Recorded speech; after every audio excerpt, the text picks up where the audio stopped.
back here. Izzy versus Pulse. Pulse still sticking with Johnny Cage here, so we haven't seen the Cowboy yet.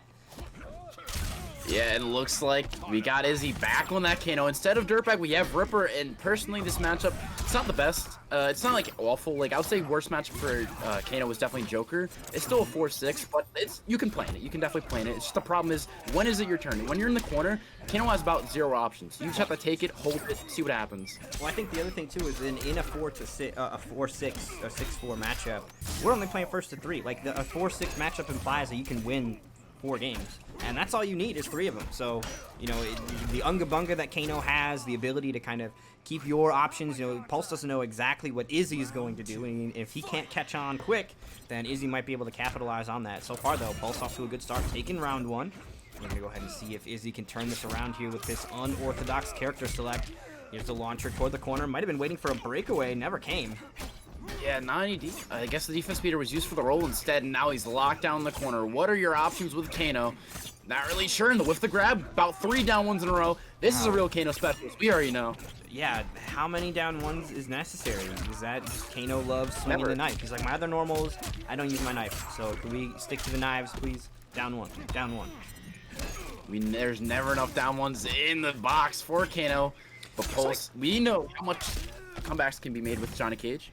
Yeah, Pulse has also been ducking underneath the spit from the second hit of the forward 1 many, many times. And here it is, the big damage now from Pulse. Looks like he's actually going to save the crushing blow on the sunglasses there, though. Knew that it wasn't enough to kill, so perhaps, you know, didn't want to commit to the loss of the resources, knowing that he might just lose in a manner like that afterward. So that will be a final round coming on the board here. I'm impressed with Izzy's Kano, too. He's not really depending on the mix. He's not depending on, oh, am I going to do overhead? Oh, am I going to do low? He's really just playing basic fundamentals, basic spacing.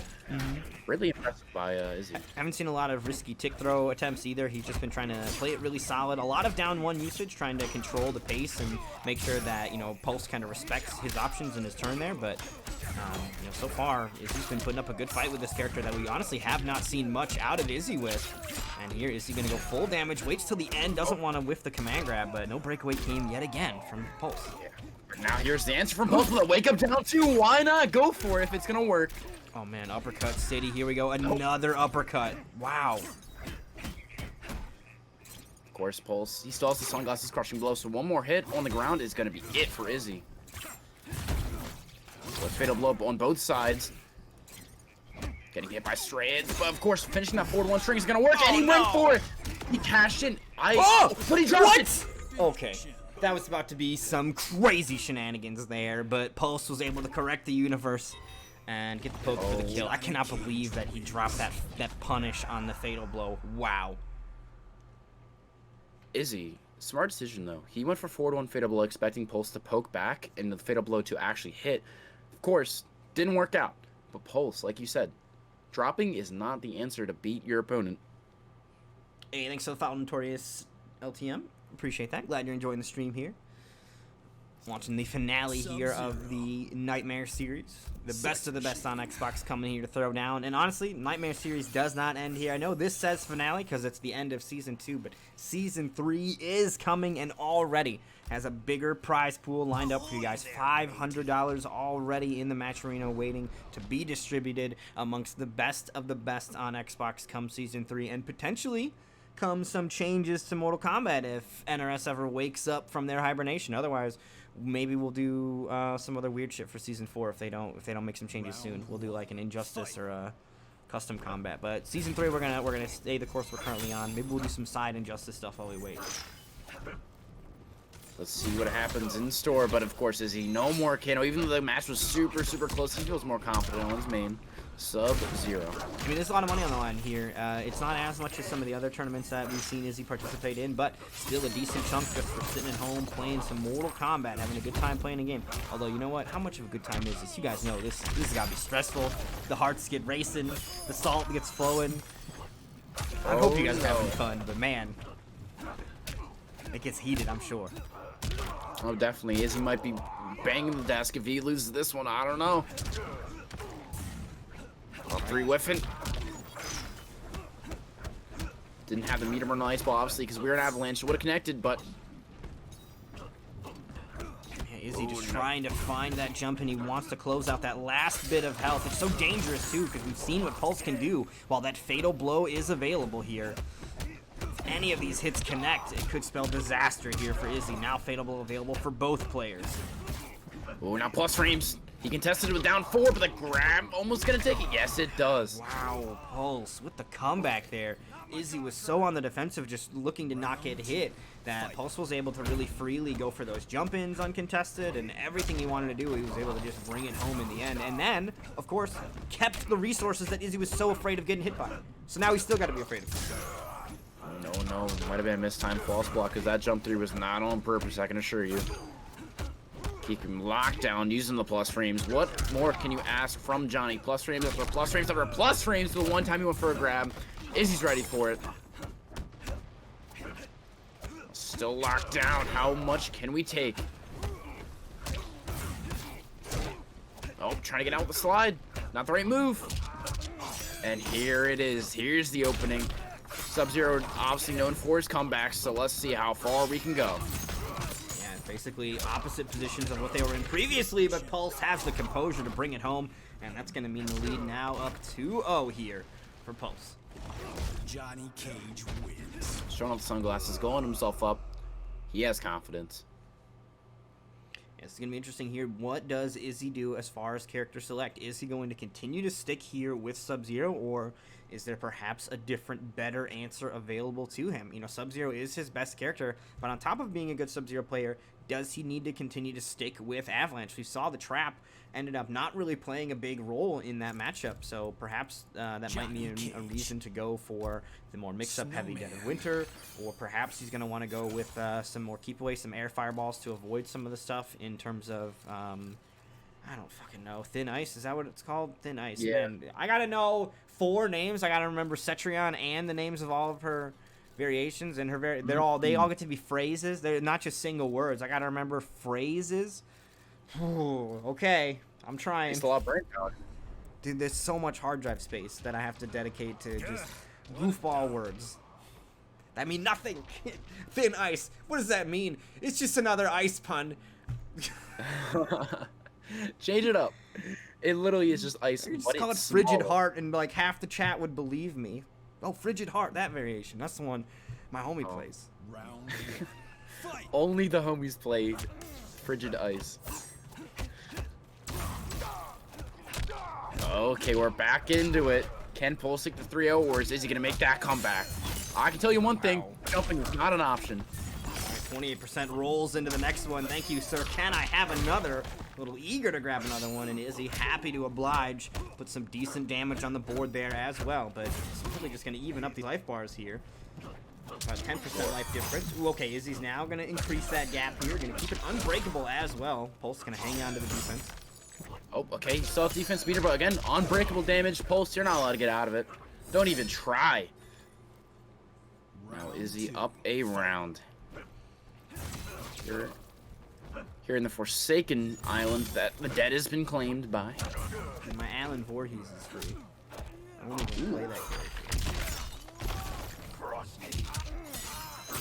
Another jump to claim his head. Seems like Sub-Zero's hard to anti-air on the side of Pulse. Is he perfectly fine with it? Plus frames, more. The feast has begun. Seconds, thirds, fourths, we claim those.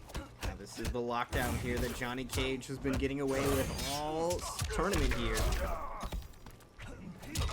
Oh, jump to connecting. That's a full combo conversion. Breakaway is available. Yes, he's going to use it. No more death. He doesn't have a lot of health here, though. He's going to be going into the final round here, then, without that breakaway. That's going to be a dangerous position here for Izzy to find himself in, fighting to stay on the winner's side here up against Pulse. All right, Amplified Ice Ball is going to win that Fireball war, and also going to get him the corner positioning. Immediately jumping out, though, is Pulse, and we're going to escape that corner. Honestly, that might be good for Izzy. You know, Sub-Zero, another character that does good in the corner, but can still get damage in the mid-screen, whereas Johnny Cage, I feel like, is a lot more comfortable in the corner if he can lock you down better. So Sub-Zero might want to kind of play it safe in the mid-screen if he can get away, but so far, back to the other corner. Yeah, the curse has been made. Corner to corner has been traveled. But Izzy, he's making his mark. Down one into the grab. The Yoki coming after. Is it going to be over? Is it going to low? It's going to be a wake-up jump instead. Throw it out the window. Staying content with the ice balls. Balls away. The Amplify catches him. He's got Fatal Blow on deck. Izzy's going to take the game and put himself on the board. Not out of it yet. So unfortunate from Pulse. The one single time he didn't duck an ice ball is when the meter burn came out and the Fatal Blow has been ripped.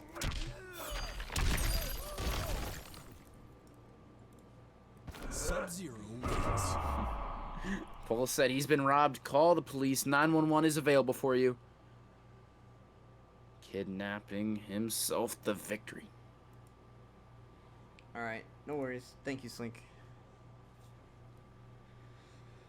We'll continue on as we have to then. Did you say both of them did? Did you say we?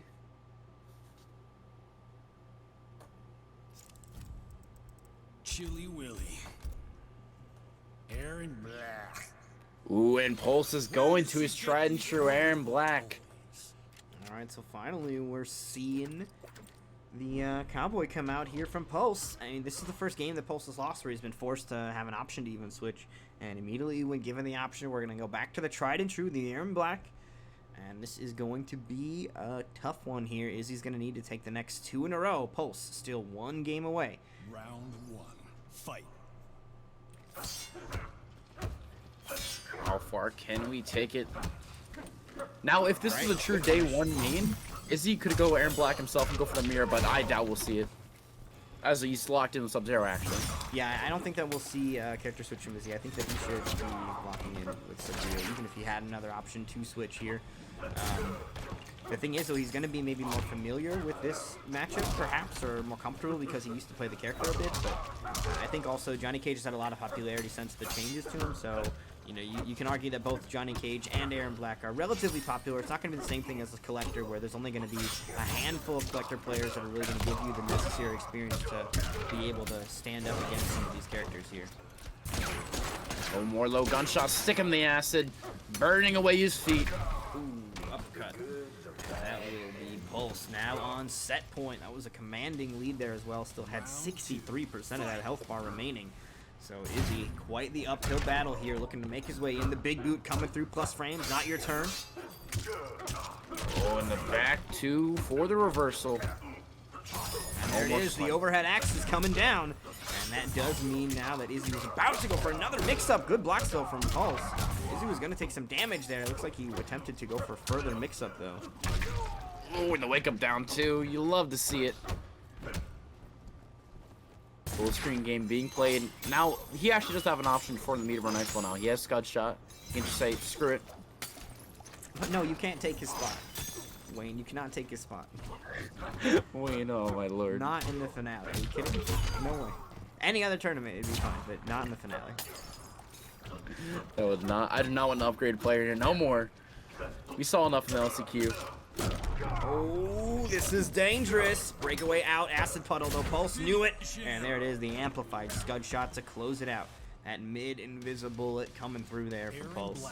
And that will be the game and the set. 3-1 over Izzy.